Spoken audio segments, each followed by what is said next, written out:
성도 여러분, 지난 일주일 동안 평안하셨습니까? 제3기 안교 장년교과 정체 제목이 도움이 필요한 자들을 위한 사역, 그죠? 오늘은 그 9번째 시간이 되겠습니다. 먼저 지난주의 것을 잠깐 좀 살펴볼까요? 지극히 작은 자 하나. 작은 자는 어떤 존재라고 말씀을 나눴죠? 내게 뭔가를 베풀었을 때 그것을 되돌려 줄 수 없는 어떤 그런 사람들일지라도 라는 개념이라고 볼 수 있겠습니다. 꼭 뭐 이런 사람들만이 예수님을 대표하는 것은 아니고 하여튼 그런 사람들일지라도 예수님을 대표하고 있다 하는 것이죠. 산상보훈에서 예수님께서 말씀하셨던 빛과 소금의 직분을 다해라. 그 다음에 부당한 대접을 받았을 때 우리가 어떻게 처신할 것이냐. 선으로 악을 이김을 통해서 하나님의 아들이 되는 그 같은 연습을 해나가라 하는 것이고, 선한 사마리아의 비유를 통해서 이웃이 누구인가를 찾아서 내 어떤 것을 그들에게 베풀므로써 내가 종교적인 어떤 유익 혹은 영원한 생명 이런 것을 얻기 위해서 그렇게 하지 말고 내가 그들의 이웃이 되라 라는 그 같은 말씀을 했다 말씀드렸고, 부자와 나사로의 비유에서 이 두 부자들의 문제점은 재산을 축적하는 것이 아니라 재산을 사용하는 것에 대해서 예수님께서 문제를 제기하셨다. 그 다음에 너희 중에 지극히 작은 자들이라는 것은 예수님께서 이 땅에 오셔서 마지막 심판을 하시는 바로 그 장면 속에서 예수님께 하고자 했던 바로 그 내용을 이 땅에 살아가는 지극히 작은 자 하나에게 하면서 살아가라라는 비유를 통해서 우리에게 권면을 주셨다 말씀하고 있습니다. 그래서 예수님은 우리의 영적인 생활과 현실적인 삶이 나눠져 있다고 가르치지 않으셨는데 우리는 천국에 존재하는 삶의 원칙을 실천해 나가도록 부르심을 받았다. 그것이 산상보훈이고 그것을 실천하는 과정이 이런 것이다. 불우한 이웃을 자신과 동일시하시는 우리 주님, 너희 중에 지극히 작은 자들이 곧 내게 한 것이다. 그들을 돌보면서 그분의 재림을 준비하기를 바라신다. 그래서 재림 성도로서 예수님께 해드리고 싶은 그것을 지금 우리 주변에 있는 사람들에게 한다면 예수님은 그것을 당신에게 한 것으로 받아들이신다 하는 것을 말씀을 나눴습니다. 오늘은 9번째 주제죠. 그래서 이런 예수님의 가르침을 받은 그러면 예수님의 제자들로 구성된 신약의 초기 교회들은 어떻게 이 가르침들을 순종하며 살았는가 하는 것들을 우리에게 한번 알려주고자 저자가 계획하고 있습니다. 자, 기억절입니다.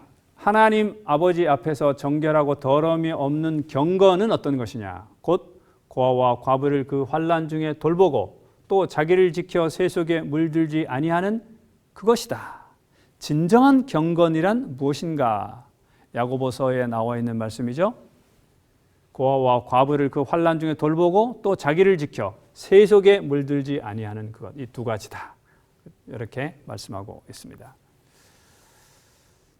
대사명을 실천했는데 또 대사명을 실천하는 것이 어떤 것이냐? 초기교회는 어떻게 실천했느냐?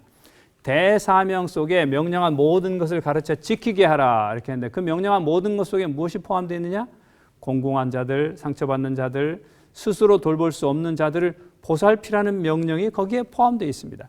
예수님께서 지지난주에 했던 것을 통해서 볼 때 예수님께서 이 땅에서 직접 하셨던 것이고 또 하라고 명령하셨던 것들입니다. 그것이 대사명에 포함되어 있는데 신약 초기 교회는 바로 그 사명에 따라서 그 명령에 따라서 그 일을 이루면서 살아갔다 하는 사실을 오늘 우리에게 알려주고 있습니다. 그래서 그들의 공동체는 새로운 공동체였다. 새로운 유형의 공동체고 어떤 공동체였느냐? 나중에 또 다루겠습니다. 도르가의 사역과 증언. 그래서 그들은 이 도르가라는 개인이 이런 봉사를 했다라는 사실을 여기에 말하고 있고 그 다음에 사도 바울의 세 번째 날, 네 번째 날은 사도 바울이 어떻게 이 대사명을 실천했는가 하는 것들을 나오고 있습니다. 이것을 보여주고 있고 더 나은 삶과 사랑을 위한 지침을 이렇게 로마서의 가르침을 통해서 이 사랑을 실천하도록 우리에게 요구하고 있다. 마지막으로 오늘 기억절의 내용을 쓴 야고보 기독교에 대한 내용을 우리에게 보여주면서 야고보서에 나타난 이 행함이 없는 믿음은 실제로 살아있다고 볼 수 없다라는 것을 아주 강하게 메시지를 주고 있다 하는 사실을 보여주고 있습니다. 초기 기독교는 예수님의 가르침을 이어받아 궁핍한 자들을 돌보는 공동체를 건설했습니다. 초기 신자들의 섬김의 삶은 신앙이 진실하다는 것 입증했고 또 그들이 전하는 복음에 설득력을 더했습니다. 마지막 시대에 사는 우리 역시 이 섬김과 봉사의 삶 누구처럼요? 초기 교회처럼 그렇게 살아가야 할 것입니다. 이렇게 말하고 있습니다. 그래서 초기 교회는 예수님의 가르침을 따라서 살아가는 그 같은 공동체였고 그 다음에 그들의 그런 섬김의 삶은 그들이 믿는 신앙이 정말 늘 핍박을 받고 있었던 그때 당시에는 지금처럼 기독교가 이렇게 일반적이지 않지 않았습니까? 로마 시대에 정말 아주 이상한 것 같은 종교로서 취급받던 바로 그 종교가 그 공동체가 그들의 신앙이 대단히 진실하다는 것 어떻게 증명했냐 이런 섬김의 삶을 통해서 그들이 말하고 있는 이 복음이 어떻게 설득력을 가졌고 어떻게 많은 사람들이 이렇게 그리스도 앞에 자신을 굴복시켰게 했는가 바로 이들의 섬김의 삶이 그렇게 했다. 그러므로 이 시대를 살아가는 우리도 바로 그런 자세로 섬김의 삶을 살아간다면 바로 우리도 이러한 것들이 우리의 삶에 다시금 일어나게 될 것이다 하는 것이죠. 첫째 날입니다. 새로운 유형의 공동체인데 초기 기독교는 여기 있는 것처럼 그 공동체의 모습을 어땠느냐 사도행전 1장과 2장에 좀 자세하게 나옵니다만 다 우리가 살펴볼 수는 없고 서로 교제하고 오로지 기도하기를 힘쓰며 두 번째 믿는 사람들이 다 함께해서 모든 물건을 서로 통용하고 세 번째 재산과 소유를 팔아 각 사람의 필요를 따라 나눠줬다. 이 공동체의 특징 첫 번째 신앙 영적 공동체였습니다. 여기 있는 것처럼 그들이 사도들의 가르침을 받아 서로 교제하고 떡을 떼며 오로지 기도하는 일에 힘쓴 것 같은 영적인 공동체였고 두 번째는 생활 공동체였어요. 다 함께 있어 모든 물건을 서로 통용하고 같이 모이기를 좋아하는 같이 생활하기를 좋아하는 그렇다고 해서 그들이 다 이렇게 집단 거주했다는 그런 내용은 아닙니다. 왜냐하면 성경에 보면 그들에게 집이 있었고 집에서 떡을 떼고 집에서 예배드리고 했던 기록들을 볼 수 있기 때문에 여전히 그들이 자신들의 공동체를 형성하고 있었지만 함께 모이기를 즐겨했지만 모든 것들을 다 함께 나누는 것 같은 공동체였음에도 불구하고 경제적인 공동체였음에도 불구하고 집단 거주지 혹은 모든 것을 다 팔고 아무것도 없이 그냥 다 한꺼번에 이렇게 나눠서 하는 어떤 소위 근래에 나오는 어떤 그 종교 집단에서 이루는 그런 집단 거주 혹은 경제적으로 모든 것을 다 통합하는 그런 같은 공동체와는 좀 다른 공동체였지만은 그러나 이 공동체는 대단히 독특하게 함께 모이기를 즐겨했고 각자의 필요를 서로가 이렇게 채워주는 것 같은 공동체였다라는 사실을 우리는 볼 수 있습니다.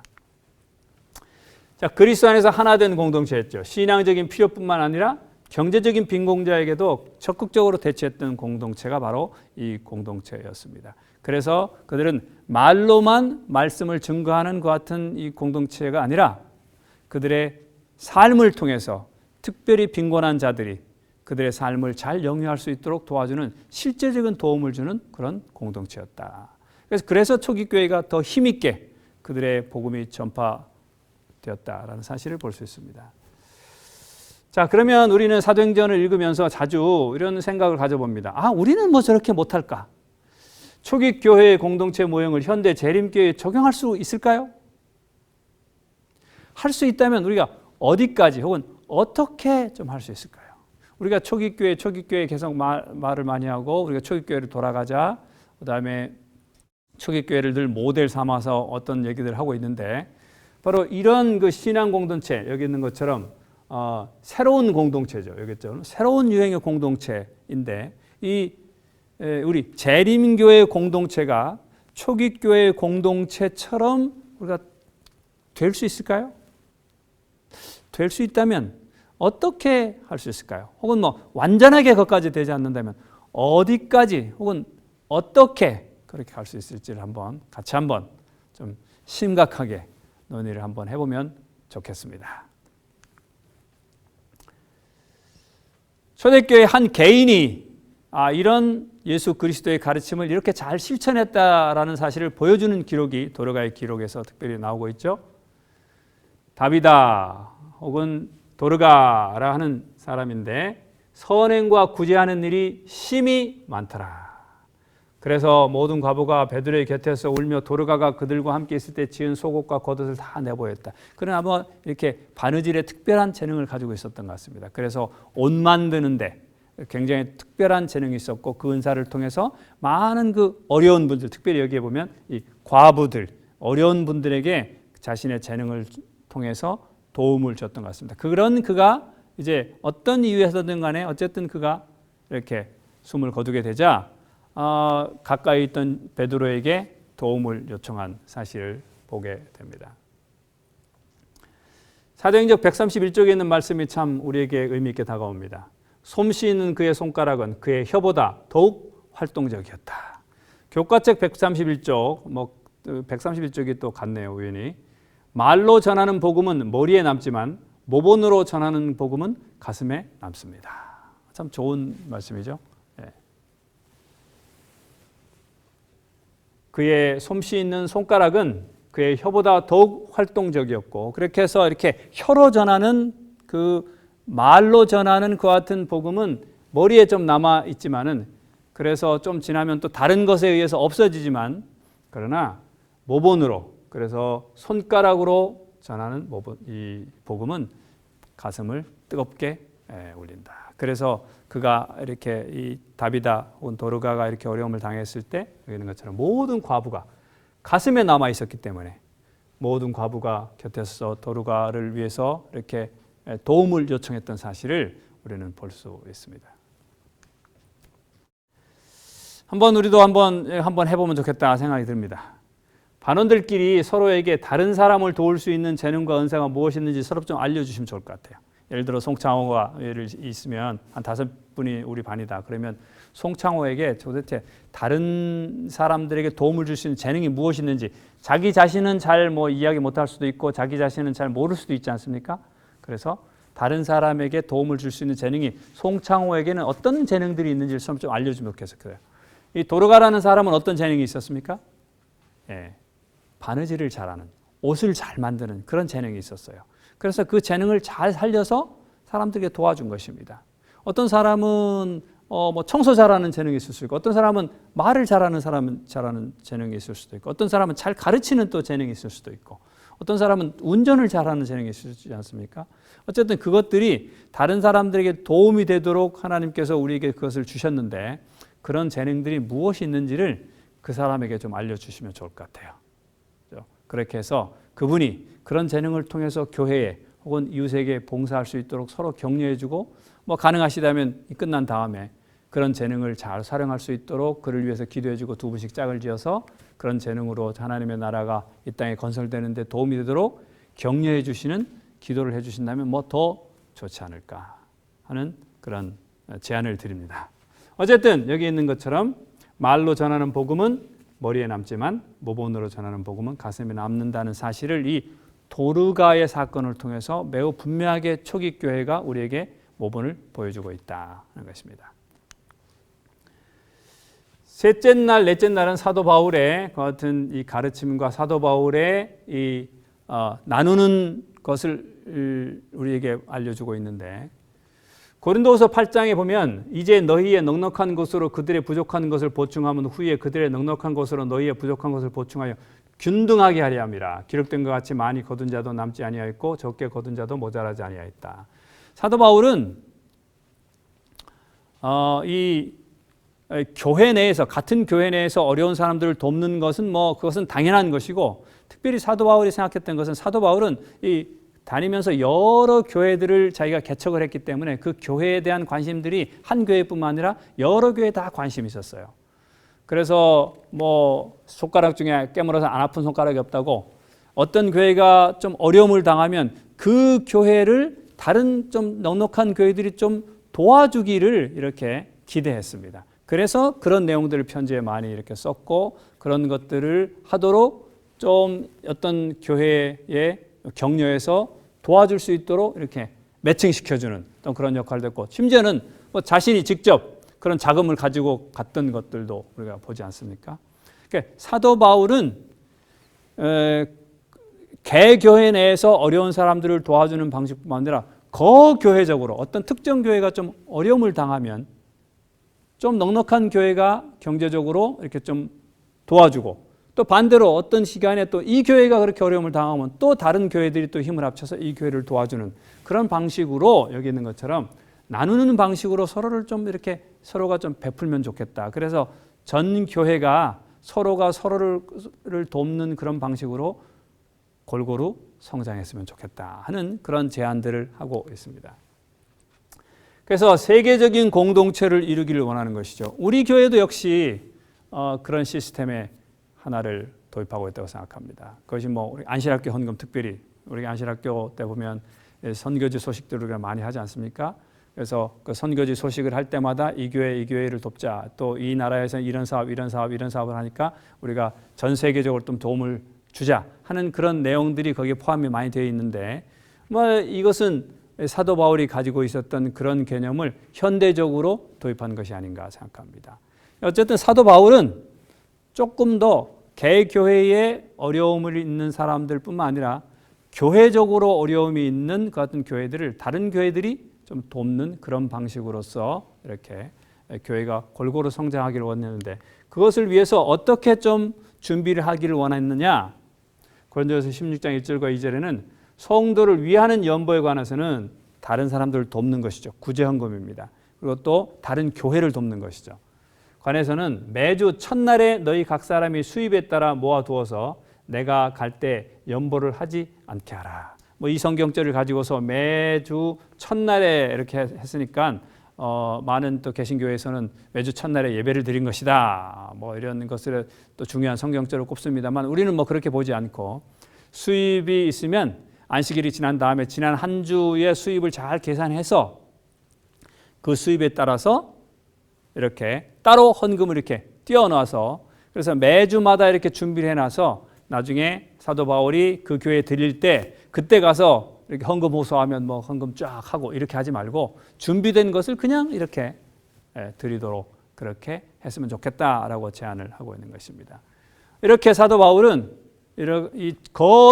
이 교회적인 돕는 시스템을 구축하기를 원했다. 그리고 또 성도들이 그렇게 전 교회적인 사업에 관심을 갖기를 원했던 사실을 볼 수 있습니다. 초대교회가 이렇게 좀 더 이렇게 시스템화를 통해서 개교회들이 서로가 이렇게 균등하게 맞춰가는 것들을 이루어냈다 하는 사실을 이것을 볼 수 있죠. 그다음에 사도 바울은 개인적인 삶에서는 어떤 것을 많이 강조했는가? 이 세대를 본받지 말고 마음을 새롭게 함을 변화를 받아서 하나님의 선하시고 기뻐하시고 온전하신 뜻이 무엇인지 분별하도록 하라 쭉 말씀하면서 로마서 12장 초반부에 말씀하시고 쭉 말씀한 다음에 제일 마지막 부분에 21절에 그러므로 악에게 지지 말고 선으로 악을 이기라. 여러분께 잘 아시다시피 로마서 16장까지 있는데 11장까지는 여러 가지 교리적인 굉장히 중요한 믿음으로 말미암는 의를 비롯한 굉장히 중요한 교리들을 말씀한 다음에 12장부터는 그러니까 우리가 어떻게 살아야 되겠냐. 그러니까 그렇게 해서 이 세대를 본받지 말고 너희들이 이렇게 살아가라 라고 말씀하셨는데, 그 핵심은 무엇이냐? 악에게 지지 말고 선으로 악을 이겨라. 왜? 악에게 지기가 너무 쉽다 하는 것이죠. 악을 악으로 갚기가 너무 쉬운 세상에 살고 있다. 그래서 그것은 이 세대를 본받는 것이다. 이 세대는 당연히 이에는 이죠. 악에는 악이고 선에는 선이죠, 당연히. 그러나 성경은 오늘 우리에게, 특별히 사도 바울은 우리에게 말하기를 그렇게 악이 왔을 때 악을 악으로 갚음으로써 악에게 지지 말아라. 오히려 선으로 갚아라. 그래서 그것이 악을 이기는 길이다. 예수님께서 말씀하셨던 원수를 사랑하라는 개념과 같은 개념으로서 여기서 이런 말씀을 주고 있는 것을 볼 수 있습니다. 말세에는 어떤 징조가 있겠냐? 예수님께서 말씀하시기를 많은 사람의 사랑이 식어질 것입니다. 왜요? 불법이 성하기 때문에. 불법이 성하기 때문에, 다시 말하면 악이 너무 많기 때문에 그 악을 악으로 갚고자 하는 것이 당연한 세상이 됐다 이 말이죠. 그래서 사랑이 식어질 것입니다. 그래서 악을 악으로 갚지 않고 선으로 갚으면 비굴한 사람이나 비겁한 사람이나 용기 없는 사람처럼 이렇게 되는 그 같은 세상에 살게 될 것입니다. 뭐 지금 세상이 그렇죠.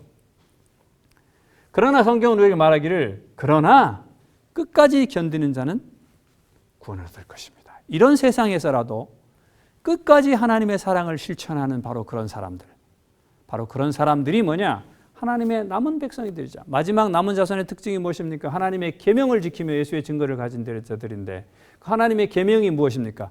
사랑하라는 거잖아요. 하나님 사랑하고 이웃을 사랑하라는 것인데 마지막 때가 될수록 이렇게 되기가 어렵습니다. 왜 그렇습니까? 불법이 성하기 때문에 많은 사람이 사랑이 식어져요. 그래서 악으로 악을 갚아야 되는 것이 정상이고 그게 용기 있는 것인데 이렇게 악을 선으로 갚거나 사랑으로 갚으면 바보 취급받는 세상이다 이 말이죠. 그래서 한 번, 두 번, 세 번 이렇게 해보다가 계속 그렇게 되면 그냥 확 갚아버리고 싶은 생각이 들고 또 그렇게 되는 것입니다. 그런데 끝까지 견디는 자가 구원을 얻는다고 말씀하신 것처럼 이 마지막 남은 자손들 중에 그럼에도 불구하고 그런 세상임에도 불구하고 마지막 남은 자손들은 어떤 존재들이냐? 끝까지 사랑하는 존재들이 하나님의 계명을 지키는 존재들이다. 끝까지 하나님의 말씀을 따라서 예수님의 모본을 따라서 초기교회의 모본을 따라서 또 여기 사도 바울의 권면을 따라서 악에게 지지 말고 선으로 악을 갚는 그런 집단이 분명히 있을 것이다. 저와 여러분들이 그런 집단에 속하는 특권을 가지고 있는데 이제 그것이 우리의 삶 속에서 녹아지고 또 그것이 우리의 삶에서 현실화되기를 간절히 바랍니다. 여러분 사실 사단의 입장에서 보면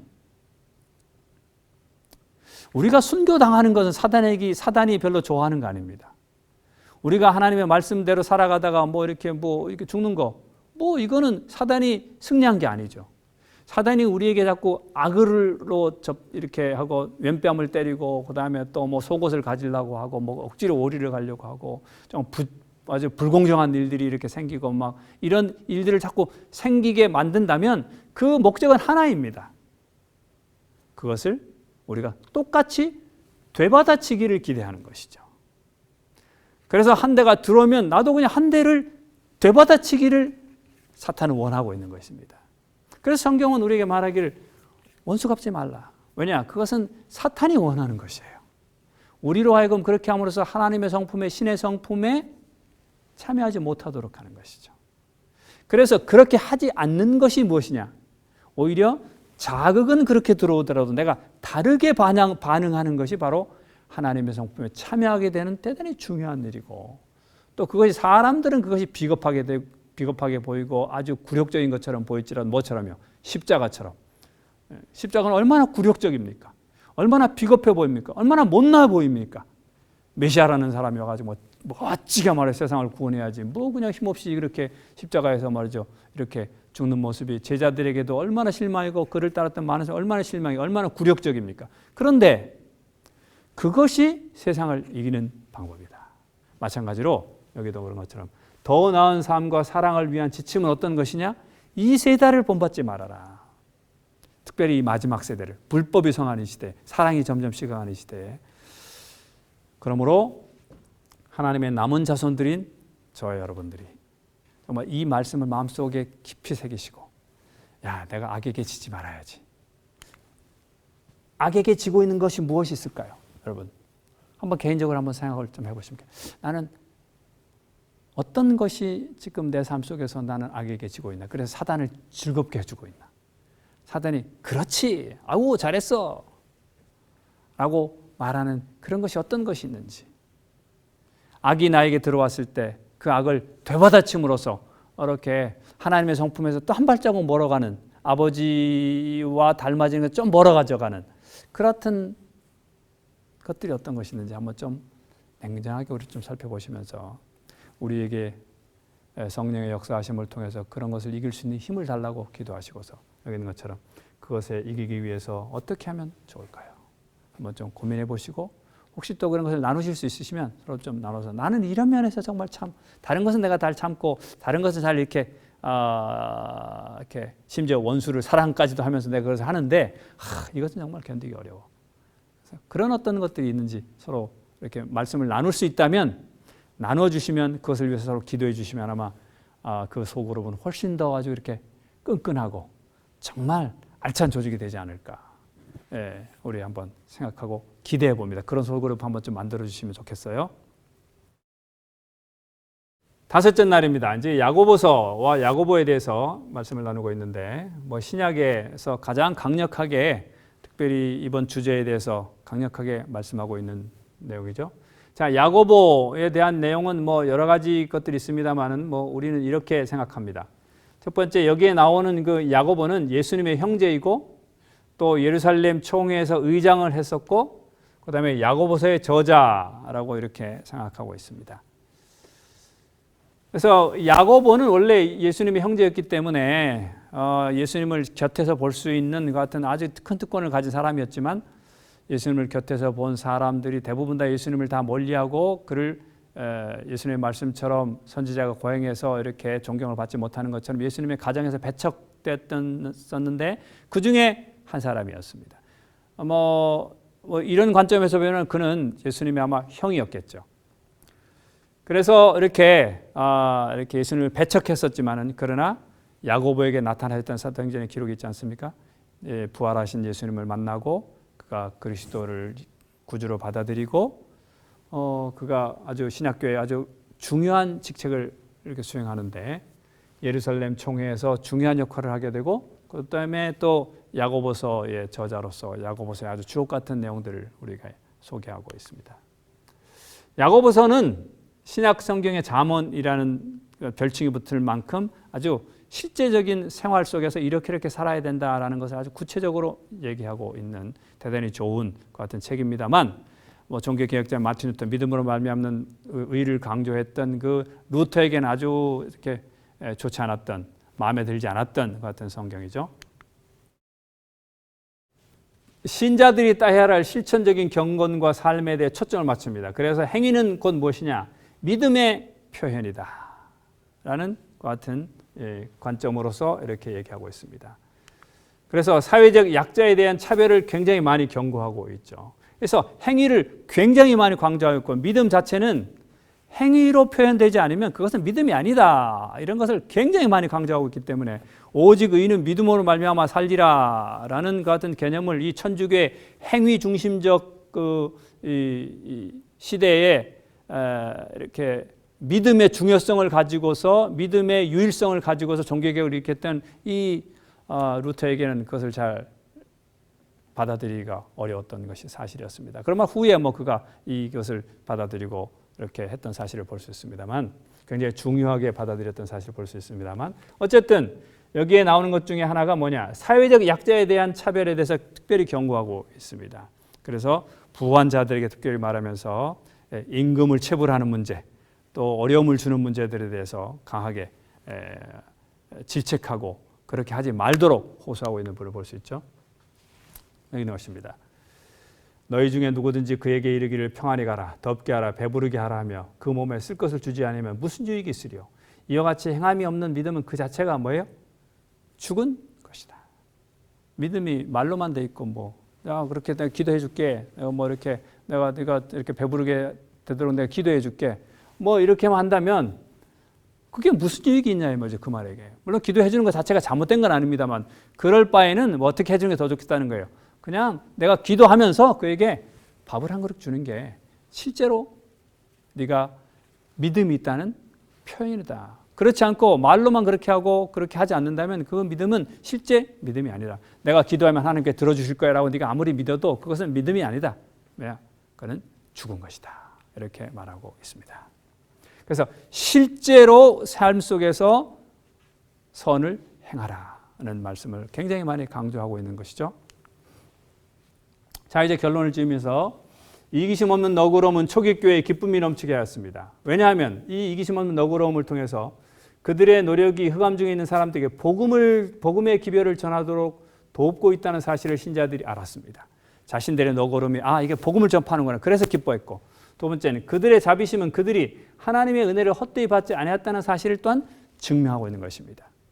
오늘 우리가 이렇게 헌금하고 또 이렇게 어려운 분들을 도와주는 것은 그들에게 복음을 효과적으로 전하는 하나의 도구일 뿐만 아니라, 우리가 복음을 받고서 제대로 살고 있다는, 우리의 믿음이 죽은 믿음이 아니라 살아있는 믿음이라는 사실을 증명하는 대단히 중요한 하나의 어떤 사인이라고 볼 수 있는 것이죠.